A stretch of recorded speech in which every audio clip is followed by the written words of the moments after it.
legislation would focus on the implementation of infrastructure projects in Deped. I would like to direct my questions to Mr. Ipimako Dinsing. Mr. Dinsing, are you still connected with Deped?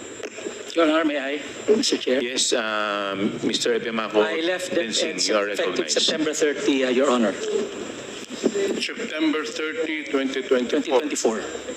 Bakit po kayo umalis sa Deped, Mr. Dinsing? With the intention of running for public office, Your Honor.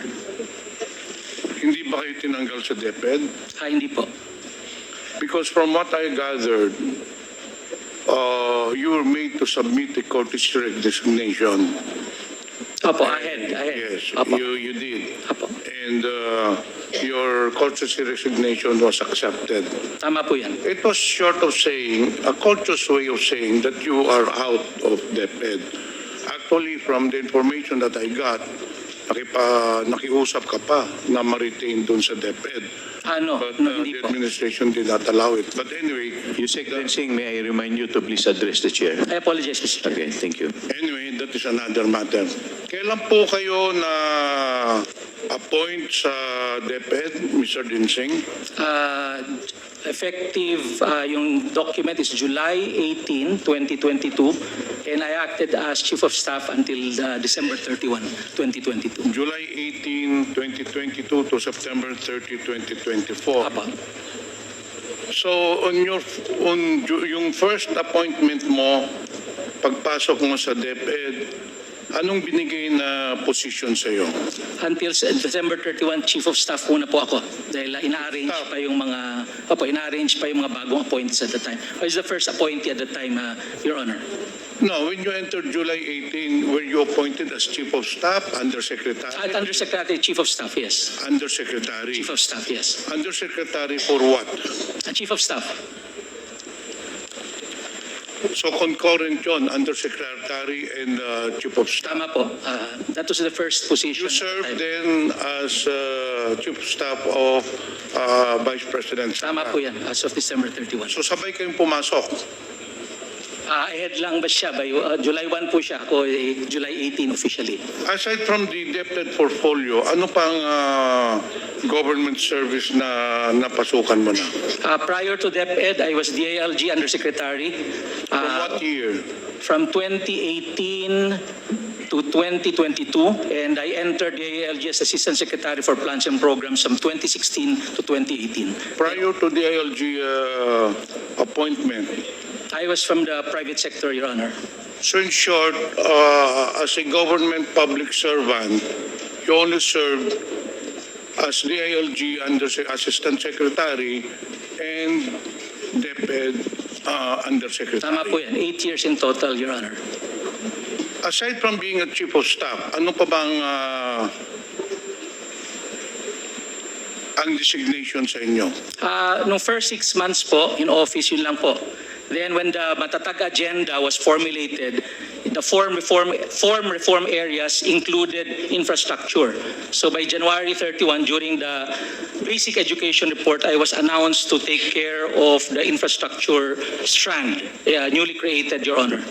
So what does that cover? You're in charge of the school infrastructure and facilities. Tama po yun.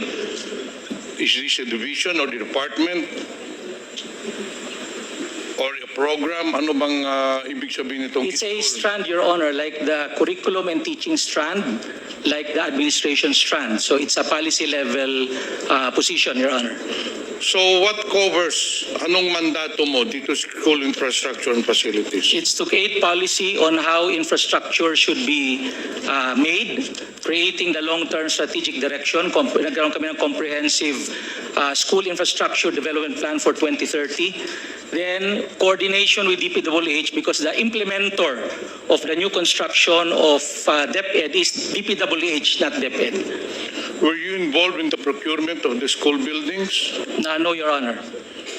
But you were in charge of the allocation of the budget of the school buildings.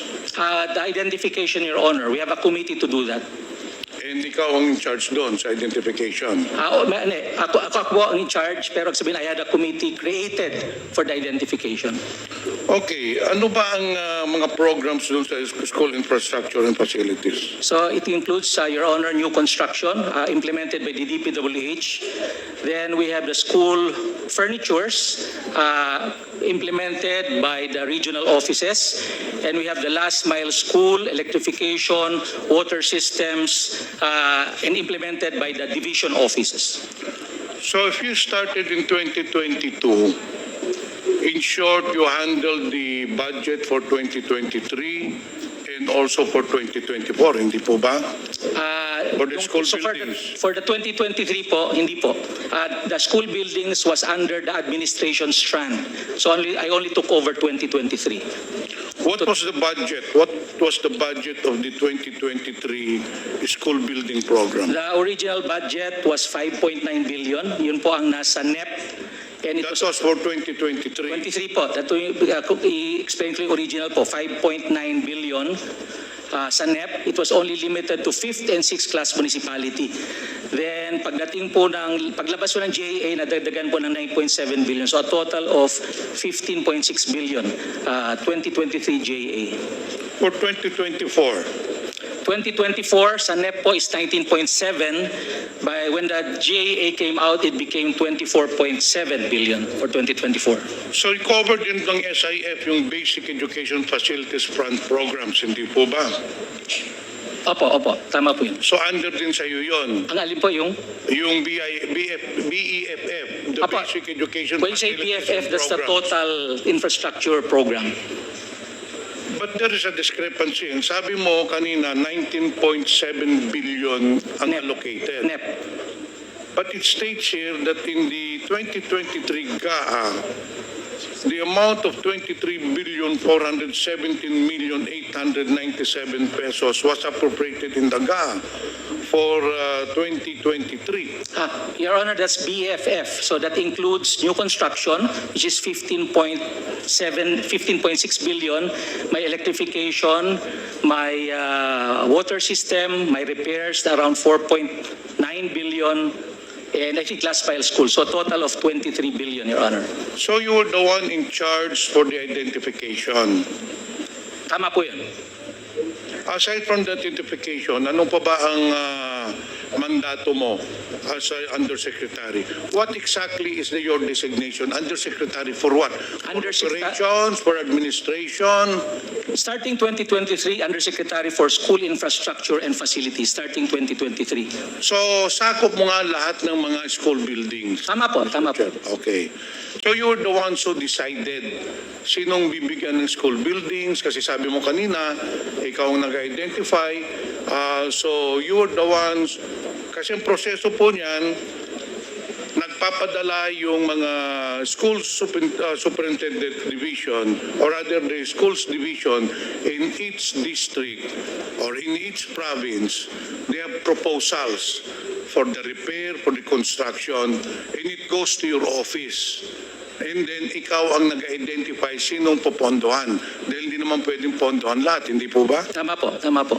Not only that, there was also a 200 million peso project in District 1 na tinanggal din ninyo.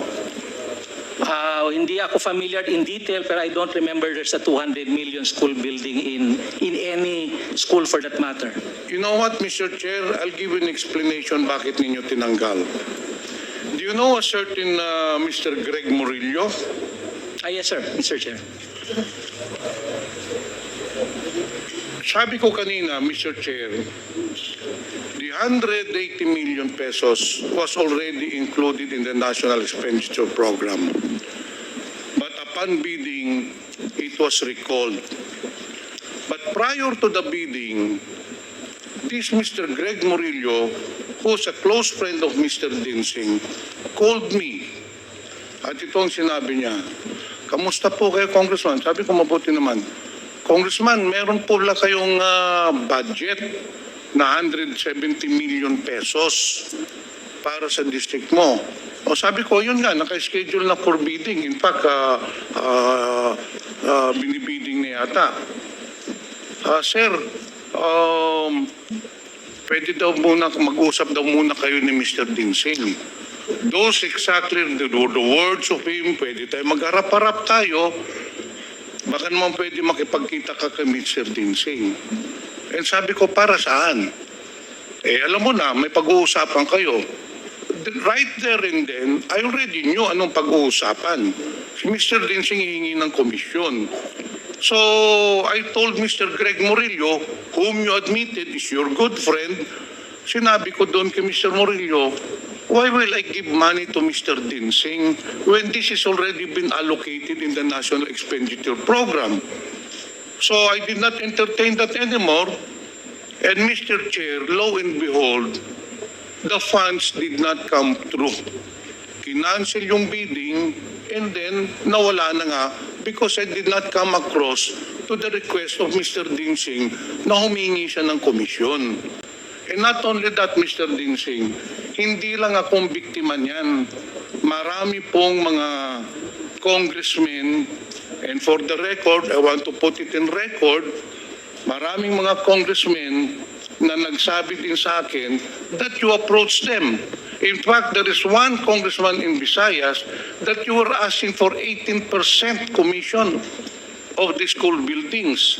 Kasi ikaw nga ang nagdidesisyon kung sinong bibigyan, sino ang tatanggalan. In fact, it is on record. You just said kanina na ikaw ang nagdesisyon kung sinong tatanggalan, sinong bibigyan. Not only that, sometime last year or probably within this year, you met with some of the congressmen in Manila. I already talked to them. Humarap ka doon. May kasama ka pang contractor. Do you know a certain architect, Ralph Texon? Yes, sir. Yes. Yung po ang kasama mo nung humarap ka sa congressmen sa Manila. And just the same, you were implying, you were asking for a commission, hindi lang yun, sinabi mo pa na yung contractor mong gagawa, itong si Mr. Architect Ralph Texon. And that is the reason why, Mr. Chair, tinanggal si Mr. Dinsing sa Deped. He did not resign. I knew from the very beginning that he will be taken out because there were already anomalies in the distribution and the allocation of school buildings program. In fact, Mr. Chair, nung pag-alis niya sa Deped, may isa pang inipit na 34 million pesos sa Bislig Central Elementary School, which is in my district. Now, I will not mention anymore the name. One official of the new administration sa Deped called me. Ano sabi sa akin, Mr. Dinsing? Kung meron ka bang project na 34 million sa Bislig Central Elementary? Sabi ko, meron. Ano, nakabidding na? Hindi, ni-stop nga eh. Sir, ito, ilalabas na ho namin. Inipit ho ni Mr. Dinsing. And that is the reason why, Mr. Chair, this person was taken out of Deped because of his anomalous practices in Deped. Yun po ang katotohanan yan. Nakiusap ka pa na ma-retain ka pero hindi na tinanggap ni Senator Sani Angara, and that's good for Deped because you have been doing the rounds para ka nagbebenta ng isda. Inaalok mo sa lahat ng congressmen ang allocation ng school buildings asking for a commission. Mr. Chair, may I now respond? Yes, please. Well, first of all, it's a blatant lie asking for commission. It is the very reason I'm process-oriented. Sasabihin mo, Mr. Chair, Process-oriented po ako, Mr. ang mga Chair. congressmen, gusto mo mag-executive session tayo, ipapakita ko sa iyo mga congressmen. Sige, wala akong nakausap. Yung sa Manila nyo, You I was never with You are lying, Architect Mr. Texon. Order, I please. can cite you for 1 minute Mr. Chair. suspension. It would be useless for this representation to ask further questions to the resource person because he's a pathological liar. What I will do, Mr. Chair, is gather more evidences to prove that what I am saying is true. that Mr. Ipimako Densing is a very corrupt person. He says a kalawag in the public service. He has been asking commissions for the release of funds for the school buildings. Papatunayan ko po yan sa next hearing. I'll gather more informations. Ito pa lang sasabihin ko sa iyo, Mr. Densing. Dapat huwag ka nang bumalik sa gobyerno. The government does not need your kind. You are a very corrupt person making your position to your advantage. Yun lang po, Mr. Chair.